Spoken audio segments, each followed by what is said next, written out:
Ini bukanlah pendaratan darurat dari helikopter di perkebunan,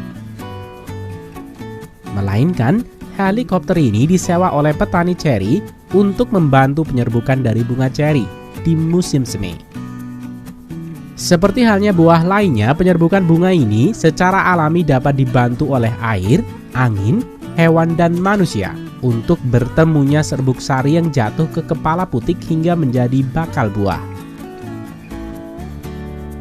Namun petani ceri di Australia memanfaatkan hembusan angin dari putaran baling-baling di bawah helikopter, sehingga helikopter ini bertugas terbang rendah di atas perkebunan ceri.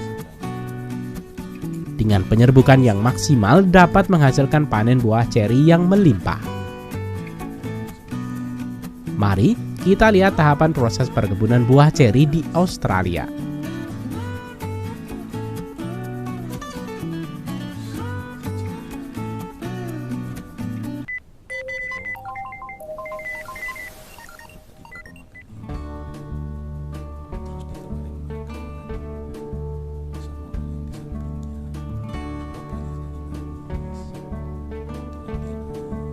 Tanaman buah ceri memang lebih mudah ditemukan di negara dengan iklim 4 musim seperti di Australia. Pohon ceri dapat tumbuh dengan baik pada ketinggian minimal 700 meter di atas permukaan laut dengan iklim sejuk dan memiliki tekstur tanah berpasir dengan irigasi yang baik.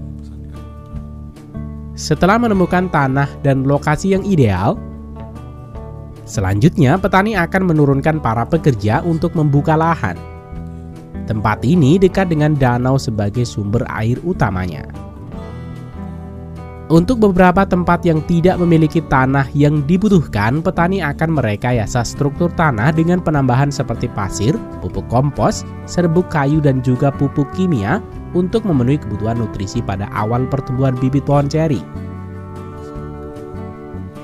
Kemudian disusul dengan pemasangan selang irigasi dan juga tiang-tiang penyangga untuk tempat bersandar bibit pohon ceri. Perlu sahabat tahu, umumnya pohon ceri yang ditanam untuk komersial biasanya dilakukan dengan teknik pencangkokan, sehingga memungkinkan penanam mengetahui varietas buah yang akan diperoleh di kemudian hari. Selain itu, pencangkokan dilakukan karena kebanyakan ceri yang tumbuh dari benih menghasilkan buah yang pahit. Petani besar seperti ini biasanya membeli bibit langsung dari petani pembibit terpercaya dalam partai besar. Proses penanaman bibit buah ceri biasanya dilakukan di awal musim semi, sehingga membuat pemandangan bibit pohon ceri seperti bibit pohon yang mati.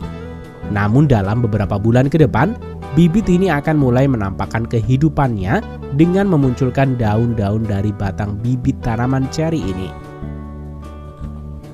Setelah bibit mengeluarkan daunnya, pekerja dapat melakukan penyulaman untuk beberapa bibit tanaman yang mati. Kemudian untuk mengendalikan tinggi pohon dan juga untuk mendapatkan cabang yang lebih banyak, dan untuk menghasilkan bunga di tahun depan, pekerja akan melakukan pemangkasan pada beberapa batang pohon ceri.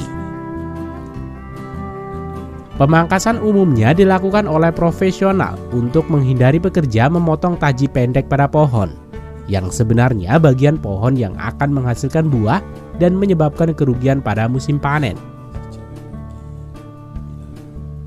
Sementara itu, pemupukan tanaman dapat dilakukan di tahun kedua. Pemupukan ini dilakukan pada musim semi ketika pohon sedang mekar dengan menggunakan pupuk kompos teh. Pupuk ini terbukti dapat meningkatkan pertumbuhan tanaman dan meningkatkan retensi nutrisi dan berbentuk cair. Sehingga pengaplikasiannya dapat menggunakan traktor fertilizer seperti ini yang berjalan melewati barisan pohon ceri di musim semi. Di tahun kedua, bibit pohon ceri akan mulai menghasilkan banyak bunga yang akan menjadi bakal buah. Bunga buah ceri memiliki warna putih dengan sedikit goresan merah muda yang samar, sehingga dari kejauhan pada musim berbunga terlihat seperti bunga dari pohon sakura yang terkenal.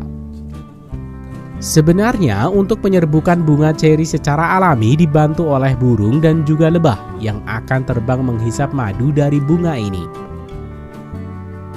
Akan tetapi karena luasnya perkebunan buah ceri ini, tidak memungkinkan hanya mengandalkan bantuan dari hewan karena waktu berbunga yang terbatas. Oleh karena itu, petani menurunkan helikopter untuk terbang rendah di atas perkebunan buah ceri. Hembusan angin yang keluar dari putaran baling-baling akan menerbangkan serbuk sari untuk jatuh pada